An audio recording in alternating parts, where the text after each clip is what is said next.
ಗಡಿ ಗ್ರಾಮದಲ್ಲಿ ನಾವು ಭಾರತ ಸರ್ಕಾರದ ಸಂಸ್ಕೃತಿ ಮಂತ್ರಾಲಯ ನವದೆಹಲಿ, ರಾಷ್ಟ್ರೀಯ ಜನಪದ ಬುಡಕಟ್ಟು ಕಲಾ ಪರಿಷತ್ತು ನವದೆಹಲಿ ಜೊತೆಗೆ ಇದೇ ಒಂದು ಗಡಿ ಗ್ರಾಮದ ಶಿವಶರಣಪ್ಪ ಗಣೇಶ್ಪುರ ಅವರ ಓಂ ಸಾಯಿ ಗ್ರಾಮೀಣ ಅಭಿವೃದ್ಧಿ ಸಂಸ್ಥೆ ಜೊತೆಗೆ ಸಿದ್ದೇಶ್ವರ ಸಾಂಸ್ಕೃತಿಕ ಪ್ರತಿಷ್ಠಾನದ ಸಹಯೋಗದಲ್ಲಿ ಸುಮಾರು 7-8 ವರ್ಷಗಳಿಂದ ನಿರಂತರವಾಗಿ ನಮ್ಮ ಭವ್ಯ ಭಾರತದ ನೆಲಮೂಲದ ಸಂಸ್ಕೃತಿ ಆಗಿರುವಂತಹ ಜಾನಪದ ಸಂಸ್ಕೃತಿ ಉಳಿಸಬೇಕು, ಬೆಳೆಸಬೇಕು, ಜೊತೆಗೆ ಮುಂದಿನ ಯುವ ಪೀಳಿಗೆಗೆ ಇದರ ಪರಿಚಯ ಮಾಡಿಕೊಡುವ ಒಂದು ಉದ್ದೇಶವನ್ನು ಇಟ್ಕೊಂಡು ನಿರಂತರವಾಗಿ ನಮ್ಮ ಕನ್ನಡದ ಕಲಾವಿದರಿಗೆ ತೆಲಂಗಾಣದ ಕಲಾವಿದರಿಗೆ ಬೀದರ್ಗೆ ಕರೆಸಿ ಇಂಥ ಅನೇಕ ರಚನಾತ್ಮಕ ಕಾರ್ಯಕ್ರಮಗಳನ್ನು ಆಯೋಜನೆ ಮಾಡ್ತಾ ಬಂದಿರುತ್ತೇವೆ.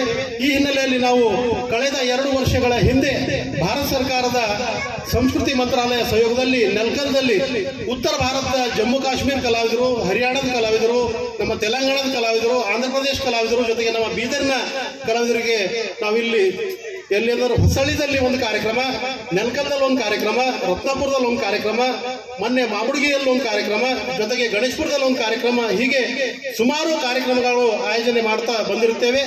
ಸರ್ಕಾರದ ಕೂಡ ಉದ್ದೇಶ ಅದೇ ಆಗಿದೆ. ಅದು ತೆಲಂಗಾಣ ಸರ್ಕಾರ ಆಗಿರ್ಬೋದು, ಭಾರತ ಸರ್ಕಾರ ಆಗಿರ್ಬೋದು, ಜೊತೆಗೆ ನಮ್ಮ ಕರ್ನಾಟಕ ಸರ್ಕಾರ ಆಗಿರ್ಬೋದು. ಈ ಜಾಗತೀಕರಣದ ಸಂದರ್ಭದಲ್ಲಿ ನಾವು ನಮ್ಮ ದೇಶೀಯ ಸಂಸ್ಕೃತಿಯನ್ನು ಮರಿತಾ ಇದ್ದೇವೆ. ಮೊಬೈಲ್ ಸಂಸ್ಕೃತಿ ಹೆಚ್ಚಾಗಿ ಬಳಸುವುದರಿಂದ ನಮ್ಮ ಭವ್ಯ ಭಾರತದ ಸಂಸ್ಕೃತಿ ಕಡಿಮೆ ಆಗ್ತಾ ಇದೆ. ಹೀಗಾಗಿ ನಮ್ಮ ಭವ್ಯ ಭಾರತದ ಪ್ರಧಾನಮಂತ್ರಿ ಅವರ ಕನಸು ಕೂಡ ಅದೇ ಆಗಿದೆ. ನಮ್ಮ ಸಂಸ್ಕೃತಿ ಉಳಿಬೇಕು, ಬೆಳಿಬೇಕು, ನಮ್ಮ ಭವ್ಯ ಭಾರತದ ಸಂಸ್ಕೃತಿಯನ್ನು ಇಡೀ ಜಗತ್ತಿಗೆ ಮಾದರಿಯನ್ನಾಗಬೇಕು ಅನ್ನುವ ಒಂದು ಉದ್ದೇಶವನ್ನು ಇಟ್ಕೊಂಡು ರಾಜ್ಯ ಸರ್ಕಾರ, ಕೇಂದ್ರ ಸರ್ಕಾರ ಜೊತೆಗೆ ಅನೇಕ ಸಂಘ ಸಂಸ್ಥೆಗಳು ಇಂಥ ಕಾರ್ಯಕ್ರಮ ಆಯೋಜನೆ ಮಾಡುವುದರ ಮೂಲಕ ನಮ್ಮ ಯುವ ಪೀಳಿಗೆಗೆ ಅಂದ್ರೆ ಮುಂದಿನ ವಿದ್ಯಾರ್ಥಿಗಳಿಗೆ ನಮ್ಮ ಸಂಸ್ಕೃತಿಯ ಬಗ್ಗೆ ಪರಿಚಯ ಮಾಡಿಕೊಟ್ಟು ಜೊತೆಗೆ ಇಲ್ಲಿ ಅನೇಕ ಕಲಾವಿದರಿಗೆ ಕರೆಸಿ ಅವರಿಗೆ ಪ್ರೋತ್ಸಾಹಿಸುವಂತಹ ಕೆಲಸ ನಿರಂತರವಾಗಿ ಮಾಡ್ತಾ ಬಂದಿರುತ್ತೇವೆ. ಪ್ರತಿಯೊಂದು ಗಡಿನಾಡಲ್ಲಿ ನಮ್ಮ ಡಾಕ್ಟರ್ ರಾಜ್ಕುಮಾರ್ ಹೆಬ್ಬಾಳೆ ಅವರ ನೇತೃತ್ವದಲ್ಲಿ ಬಹಳ ಅದ್ಭುತವಾಗಿ ನಡೆಸ್ತಾ ಇರೋದು ಒಂದು ಸಂತೋಷದ ಸಂಭ್ರಮ ಅಂತ ಹೇಳ್ಬೋದು. ಈ ಒಂದು ಕಾರ್ಯಕ್ರಮಕ್ಕೆ ಪೂಜ್ಯ ರಾಜ್ಕುಮಾರ್ ಹೆಬ್ಬಾಳೆ ಅವರೇ, ನಮ್ದೆಲ್ಲ ಏನೇ ಕೆಲಸ ಇದ್ರೂ ಈ ಒಂದು ನಮ್ಮ ಗಡಿನಾಡ ಕನ್ನಡದಲ್ಲಿ ವಾಸಿಸ್ತಕ್ಕಿರ್ತಕ್ಕಂಥ ನಮ್ಮ ಕನ್ನಡಿಗರಿಗೆ ಆ ಒಂದು ಗೌರವ ಕೊಟ್ಟಂಗಾಗುತ್ತೆ. ಮತ್ತೆ ಇದು ಬಾಂಧವ್ಯವನ್ನು ಕಂಟಿನ್ಯೂಯಸ್ ಆಗಿ ಮುಂದುವರಿಬಹುದು. ಮತ್ತೆ ಪ್ರತಿಯೊಂದು ಗಡಿನಾಡು ಪ್ರದೇಶದಲ್ಲಿ ಜಮ್ಮು ಕಾಶ್ಮೀರದಿಂದ ಕೂಡ ಕಲಾವಿದರನ್ನು ಕರೆಸಿ ಅಲ್ಲಿನ ಸಂಸ್ಕೃತಿ ಕೂಡ ತಮಗೆ ತೋರಿಸ್ತಾ ಇದ್ದಾರೆ. ಬರೇ ನಾವು ಪಿಕ್ಚರಲ್ಲೇ ನೋಡ್ತಿದ್ದೇವೆ. ನನಗೆ ತೆಲುಗು ಪಿಕ್ಚರ್ ಅಂದ್ರೆ ಬಹಳ ಇಷ್ಟ. ನಾ ರಾಯಚೂರಲ್ಲಿ ಓದುವಾಗ ಬಹಳ ಸಂಬಂಧಗಳಿದ್ದಾವೆ. ಆ ಸಂಬಂಧಗಳು ನಾವು ಮುಂದುವರಿಬೇಕಂದ್ರೆ ಇದು ಕಲೆ ಮುಖಾಂತರ ಸಾಧ್ಯ. ಈ ಕಲೆಗೆ ಯಾವುದು ಜಾತಿ ಇಲ್ಲ, ಯಾವುದು ಭಾಷೆ ಇಲ್ಲ. ಈ ಕಲೆ ಅಂದ್ರೆ ಎಲ್ಲರನ್ನ ಒಗ್ಗೂಡಿಸ್ಕೊಂಡು ಹೋಗೋದೇ ಈ ಕಲೆಯ ಮಹತ್ವ. ಎಸ್ಪೆಷಲಿ ಇದು ಜಾನಪದ ಕಲೆ ಏನಿದೆಯಲ್ಲ, ಇವತ್ತೇನು ನಮ್ಮ ಡಾಕ್ಟರ್ ರಾಜ್ಕುಮಾರ್ ಹೆಬ್ಬಾಳೆ ಅವರು ಚಿಕ್ಕಪ್ಪ ಅವರು ಇದ್ದಾರಲ್ಲ, ಜಗನ್ನಾಥ್ ಹೆಬ್ಬಾಳೆ ಅವರು ಮುಖಾಂತರ ನನಗೆ ಕರೆಸಿದ್ದಾರೆ. ನಾನೇನು ಸಾಹಿತಿ ಅಲ್ಲ, ನಾನೊಬ್ಬ ವಿಜ್ಞಾನಿ, ಕೃಷಿ విజ్ఞాని ಮತ್ತೆ తోటగారికా మహావిద్యాలయ డీను. డెవలప్ అయింది అంటే డెవలప్ ఎట్లా అవుతుంది అంటే వాళ్ళ యొక్క సంస్కృతిని తరతరాల నుంచి వస్తున్న మన సంస్కృతిని కాపాడుకుంటూ ముందుకు శాస్త్ర సాంకేతిక విజ్ఞానాన్ని జోడించి ముందుకు పోతూ ఉంటే ఆ జాతి, ఆ దేశం, ఆ ప్రాంతం డెవలప్ అయింది.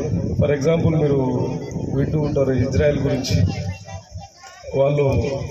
వాళ్ళకు ఒక ప్రత్యేకమైన దేశం లేకపోయినా వాళ్ళు ప్రపంచంలో ఎక్కడ ఉన్నా వాళ్ళ యొక్క కల్చర్ను మర్చిపోలేదు.